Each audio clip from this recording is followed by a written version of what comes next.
It can happen. If you play football and you play a lot of games, you can make mistakes. If you look at the season, I make more mistakes than them during these last games and during these last months. So that can happen. The good thing is that we have one more game to change everything. So that should be our focus. I've got to ask this. Do you think the spat, the argument with Matic beforehand sort of caused Andre to sort of be a little bit distracted, a bit concerned about the crowd sort of getting up because of this? I don't know, that can happen. The best thing is to look at the goals and all the actions that Andre had in the game, to talk with Vital and Greg and try to, this is the best way to help any player, is to focus on the game, what happened, what we need to improve, and then put the player in. Ruben, Andre always seems to be quite an upbeat and a positive character. How was he feeling after that? Is he down or? No, I didn't see him, to be honest with you. I use these minutes to try to calm down, to come here to say the right things. But it's normal. I think I felt really quiet, the dressing room, and that is a good thing. We draw away in Europe, that is always hard, but the team is suffering, but we need to change that, and we have the opportunity to change, so let's focus on that. I know that the obviously focus is going to be on Andre, but is that a little bit disappointing for you? Because otherwise the game you seem in control, you create chances, you're ahead in stoppage time. You haven't to talk about mistakes, and the rest of it is quite good, and you can see that progress. Yeah, that is clear, but we need to have the results. We are talking about the performance, we are improving, we are being consistent. That is, I think that is clear for everybody, but then we need to win, and we had the game under control. But the good thing is that the last play before the goal was one play when we want to make the third goal, and sometimes you can keep the ball, but I really like it, that energy from the team to score another goal.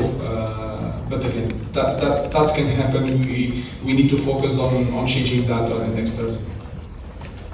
Ruben, I just want to ask about Lenny Euro's performance tonight, because he took a lot of responsibility on and off the ball.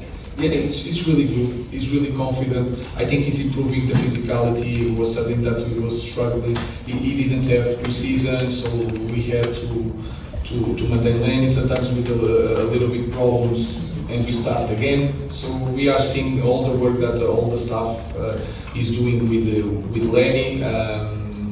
He feels more at home in Carrington, in our club. So you can see that he's a top player. The goal from Joshua Xerxes after the phenomenal Bruno Fernandes goal. We actually thought after your press conference comments yesterday that you would start with Xerxes. Is there a particular reason you decided not to and to go with Hoyland? Sometimes the most important players sometimes in the game is the guys that come inside during the game. So we did this job quite well. But again, Rasmus, especially during the first half, he did a lot of runs and pushed the team forward in one moment that we were struggling to find the right moment to press the opponent. So we did this job, and then Josh did a great goal and also did a great job when he was inside of the pitch. Hi Ruben, in the last round you drew away against Sociedad, won at home at Old Trafford. How do you see the tie now? Do you feel that with the second leg at home you've got the advantage? No, I think it's 50-50, and then we have to be really smart in the next round, because we are going to play at home in our stadium with our fans, and they will give us energy. But at the same time, this team of Leo wants to push us to make possession near the box, to have a lot of space to make transitions. So the next stage we need to play, of course, with our heart, but we have to think a lot during the game. So it's a really difficult match, but again, we are playing with our fans, and we play when we play at home, we play with one more player. So I was just going to say, anything you said you hadn't spoken to Lambert yet. When you do speak to him, what do you say? Nothing. We have training, go with Vital, and we deal with that. So I'm really natural. That can happen with any player. We will try to to help. There's nothing I can say to Andre in this moment that would help him. So the most important thing is to be natural, and then when the time comes, I will choose the best 11 to play. But I'm really confident in Andre. That concludes the post-match section. We'll now take some questions to preview our Premier League game against Newcastle on Sunday. Chris. Obviously, Josh had a tough time against Newcastle last time out in December. You brought him off after about 33 minutes, I believe. That was a really hard one for him. Since then, he's come back, he scored some big goals for me, a big penalty, of course, in the Arsenal shootout. Obviously, he's shown great courage to come back from that. Yes, he is doing a great job, but also a very important thing was the way the fans react after that incident. So if you see, every time, even if Josh is not playing, every time he gets on the pitch or just warming up, our fans sing the Josh song. So that is massive for the players. So it's 50-50. 50 part of the fans and 50% part of Josh. And from your point of view, what did you do after that game to help him back up to being in a better kind of frame of mind? The same thing. I explained the situation because as a former player, I wanted to hear some explanations sometimes from the coaches, and I'm really open on that. I just want to help the team, and then work with him. All the staff is doing with him and is improving, and then put him to play. And this is the only way to show confidence to the players. So, When the club got to the last stage of the Europa League under Jose Mourinho, he started to rotate heavily in Premier League games because there wasn't a lot to play in them. Are you likely to do that similarly now where these Europa League games become more critical? But there's a great responsibility. We don't have a team that is really big to do that. And then we have some players that I know that cannot make like 90 minutes in this moment. Still, we have to be careful. So we will try to address all these subjects in the game against Newcastle. But we have a great responsibility when we play any game. So I will try to look at that. That is for sure. But we have to face Newcastle with a team that we can be competitive into the game.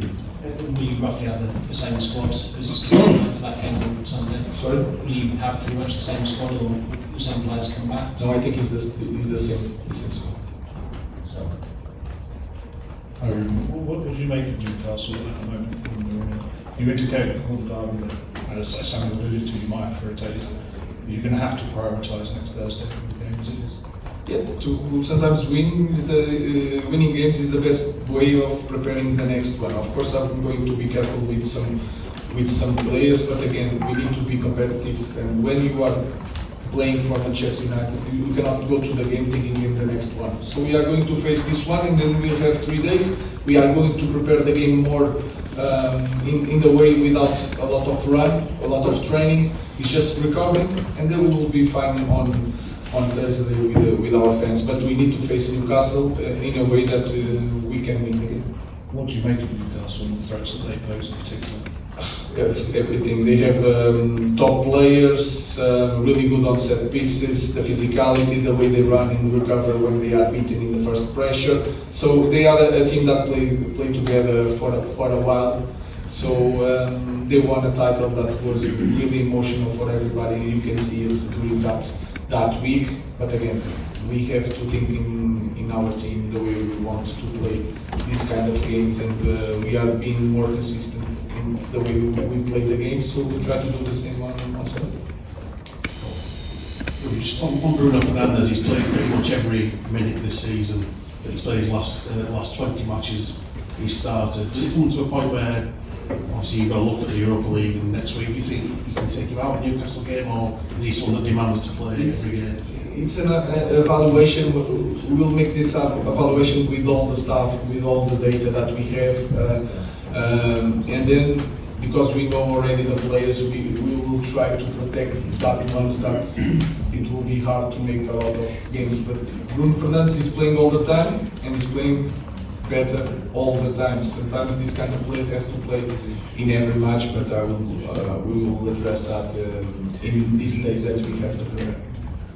Okay, the Newcastle questions are embargoed until tomorrow at 1:30 p.m. I see, I think, a local media question. We'll take one more as a final question on post-match. Lastly, you spoke about Onana, and let's talk about Ireland now. He hasn't been able to score goals, as you expect. He had to bring his exit to score the second goal. What do you have to say about the team, lack of goals? Do you believe you need to do things differently, or is there going to be like a switch? The first step to score goals is to create chances. We are doing that. We scored 2 goals today. In this competition, we can score, so it's something that is different from, for example, Premier League. So we have to continue to do the same things and to improve the final third. So we are improving. If you look at the team, we are improving the way we play football, so we will improve also in that area. Again, if you look at the past of this team, we will always, last year, we have always negative numbers in the difference of goals. So we need to change that. It's really important to win matches, to score goals. But today we scored 2, so let's see next Thursday. Thank you. Thank you.